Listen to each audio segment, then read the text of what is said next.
Welcome to another deep dive. Yeah, always excited to dive in. So this time we're taking listener recommendation, and it's a wild one. Mm. You folks sent us The Greatest Gambling Story Ever Told by Mark Paul. Right. And, we like to get into the nitty-gritty, really unpack these things, but this one, I gotta say, it's a doozy. Definitely a page turner. It's got this crazy mix of horse racing history, a high-stakes gamble, and get this, a run-in with a Mexican drug cartel. Yeah, you don't see those things together every day. No, not exactly. So before we get too far, got to give a shout-out to our listeners. Absolutely. They're the ones driving these deep dives. They really are, and we know you guys are all about learning, getting those aha moments, Yeah.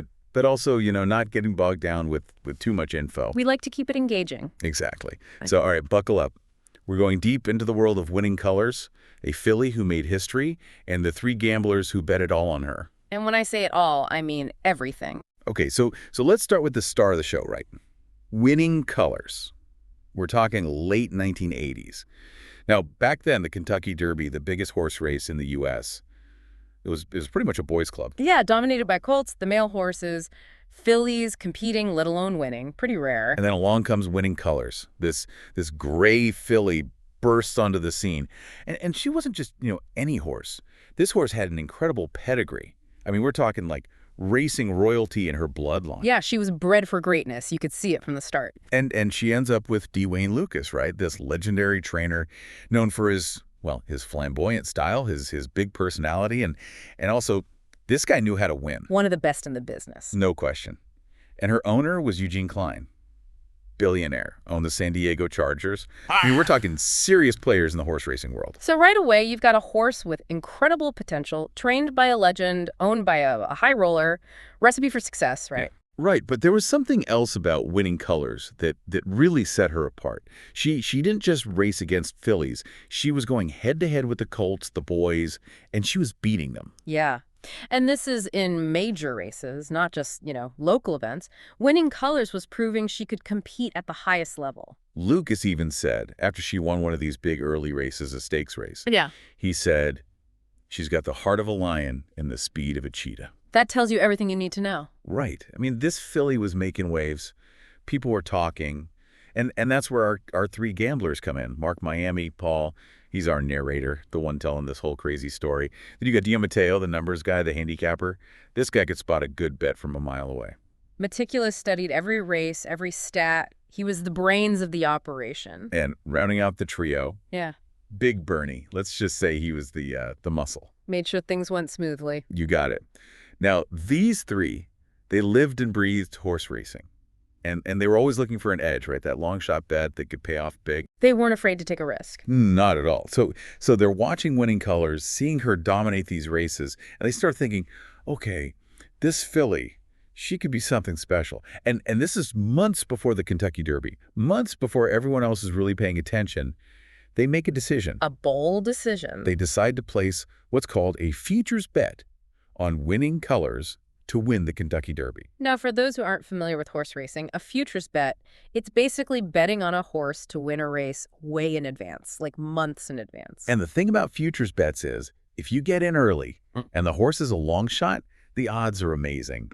And let me tell you, the odds on Winning Colors at this point, they were 50-1. That means for every dollar you bet, you stand to win $50 if the horse wins the race. Huge potential payout.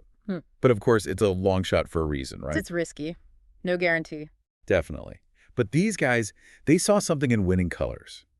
The book describes this scene. They're at a diner near Santa Anita Park. Miami's talking about Winning Colors race times, how she's consistently outperforming these colts.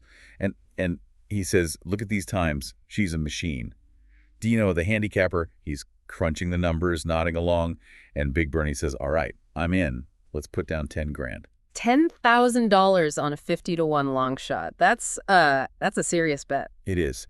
But here's where things take a turn. A dark turn. They can't just walk into any racetrack and place a bet that big, especially a futures bet with those kinds of odds. They need to find a bookie, someone willing to take that kind of action. And that's what leads them to Tijuana, Mexico. Tijuana had this reputation back then as a place where, well, things were a little looser, shall we say. Less regulation, bigger bets, higher stakes. And they find a group of bookies who agree to take their bet. But there's a catch. These guys, they weren't your average bookmakers. They were connected to a Mexican drug cartel. Yeah, things just got a whole lot more dangerous. There's this scene in the book where they're at the betting window with these guys, and one of them, this guy with a gold tooth, he's looking them up and down, sizing them up, and he says something like, "You guys really think a Philly can win the Derby? You got that much faith?" And Miami, cool as a cucumber, he just hands over the money and says, "Faith enough to bet 10 grand." Hmm. But Dino, he's got this sick feeling in his gut. He can tell these guys aren't messing around. So suddenly, their $10,000 bet, it's not just about winning money anymore. It's about staying alive. Meanwhile, winning colors. She's back in the U.S. and she's on a roll. She keeps winning these big prep races, building up to the Kentucky Derby. And her trainer, Lucas, he's got this unconventional strategy. He's not afraid to put her up against the toughest competition, the Colts. He's really pushing her to her limits. And it was working. She was proving she could handle anything they threw at her. Her owner, Klein, he was ecstatic. He was telling everyone this, Philly, she's the real deal. And the racing world is starting to take notice. But there's still this doubt, this skepticism. Can a filly really win the Kentucky Derby? It hadn't happened in decades. It was almost unthinkable. And our gamblers, they're watching every race, every move Winning Colors makes. The tension is building. They're starting to realize, hey, we might actually win this thing. But then there's the other side of it. The cartel. Yeah. Yeah. That $10,000 bet. It's now hanging over their heads. They're getting more and more nervous, more and more desperate. They start borrowing money from some shady characters just in case they need to increase their bet at the last minute. There's a scene at a pre-Derby party. Miami's there, talking about Winning Colors like she's the next Seabiscuit. Full of confidence. But then you see Big Bernie off to the side, and he's getting these threatening calls from the loan sharks he borrowed from. The stakes just keep getting higher. It's like they're caught in a vice. The excitement of the race, the potential win, and then the looming threat of the cartel. And then it's Derby Day, May 7th, 1988. The biggest day in horse racing. The atmosphere at Churchill Downs is electric. Everyone's there. The crowds, the celebrities, the whole world is watching.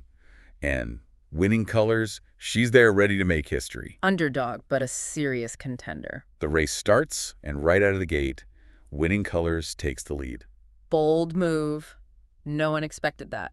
She sets a fast pace, and she just keeps going. But then, coming down the stretch, here comes 49er, the favorite, closing in fast. Neck and neck, the tension is unbearable. And then, Winning Colors crosses the finish line. She wins by a neck. It's a stunning upset. The crowd goes wild. Decades of history broken. A filly wins the Kentucky Derby. And our gamblers, they've just won $500,000. Life-changing money. They go crazy celebrating. But then Dino, ever the voice of reason, he says, guys, we got to get to Tijuana. We got to collect. That's when the real danger starts. They go back to Tijuana, and they meet up with the cartel bookies. And it's clear these guys aren't happy about having to pay out. The book describes this tense meeting in a dark cantina. There are threats. There's like this underlying menace. The gold-toothed guy, he's there, and he says something like, sometimes bets just disappear. Chilling. Big Bernie, he's ready to fight. But Miami, he somehow stays calm. He keeps insisting, you made a bet, we won, you pay up. Nerves of steel. Somehow, they convince the cartel to hand over the money. $500,000 stuffed into duffel bags. But as they're leaving, Dino notices a car following them. They know they're in trouble. It's a chase scene straight out of a movie. They're weaving through traffic, trying to shake the tail. They're running red lights. They're going the wrong way down one-way streets. They make it to the border, the San Ysidro crossing, but they get stopped by U.S. Border Patrol agents. And the agents are looking at them, looking at these duffel bags full of cash, and they're like, what's going on here? Not a good situation to be in. Miami, he thinks fast. He pulls out a newspaper with a giant headline about Winning Colors winning the Derby, and he says to the agent, hey, we just want to bet on a horse. Yeah. A very fast horse. And the agent, he must have been a racing fan because he just starts laughing, shakes his head, and waves them through. Unbelievable. They escaped by the skin of their teeth. Just as they cross the border, they see the cartel car pull up behind them.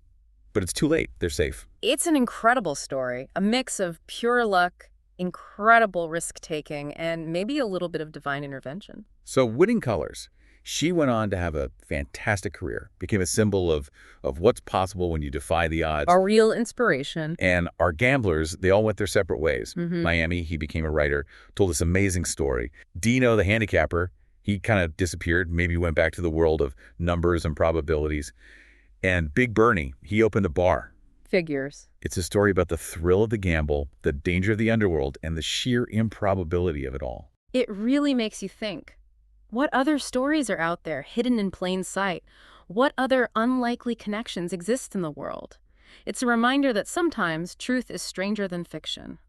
And that, my friends, is the deep dive. See you next time.